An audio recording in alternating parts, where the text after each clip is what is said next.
suis à un centre médical pour un check-up et j'ai assisté à un check-up, j'ai fait l'objet d'un check-up concernant la vue et l'ouïe qui était assez surréaliste et qui m'a éclairé sur le comportement des astrologues.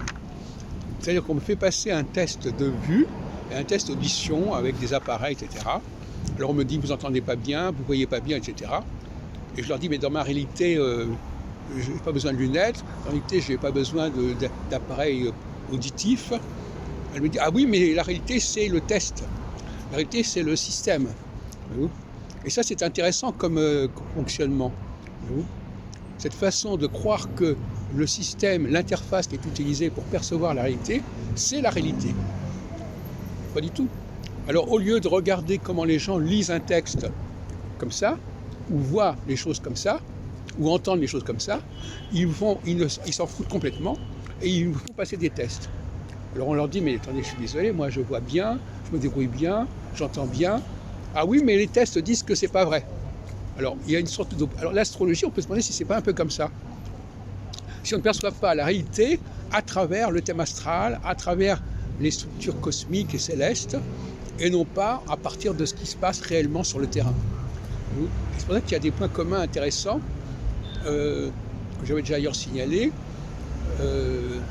Cette façon de ne voir le monde qu'à travers le prisme, à travers les lunettes, c'est le cas de le dire, de tel et tel système, et de ne plus le voir à travers ce qu'il est en lui-même, parce que ce sont des gens qui ne sont plus capables de voir la réalité telle qu'elle est, qui ne la voient qu'à travers les systèmes en eux-mêmes. C'est-à-dire qu'en même temps, ils ont besoin de tests et d'appareils pour voir le monde.